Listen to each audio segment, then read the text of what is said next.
गते हो माघ 5 गते प्रथम मधेस शहीद रमेश महतोले जुन सिराहा जिल्लामा फर्स्ट शहीद हुनुभयो उहाँको यदि हरेक साल माघ 5 गते हामी शहीद दिवस मनाउँछौँ, बलिदानी दिवस मनाउँछौँ। हरेक साल 5 गते बिहान 5 बजे गेट खुलिहाल्थ्यो। जिल्ला प्रहरी कार्यालय जिल्ला प्रशासन कार्यालयबाट आएर यहाँ तालचा खोलाएर यहाँ पुरै सरसफाई भइहाल्थ्यो।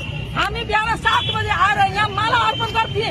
आज यो भोलि नमिनेसन भएको कारणले सबै नेताहरू ठुलो नेता चुनाव लड्ने नेताहरू आफ्नो टिकटको लागि काठमाडौँमा हुनुहुन्छ, तर यहाँ केही मतलब छैन। केही मधेसवादी नेताजीहरू यही शहीदको रगतमाथि उभिएर चुनाव लडेर जितेर गएर मन्त्री बनेर बसेर त्यो बेलामा यो शहीदको एकदम सम्मान थियो। आज टिकट नपाएको कारणले अरू पार्टीमा गएको कारणले यो शहीद अब अहिलेसम्म गेट पनि बन्छ।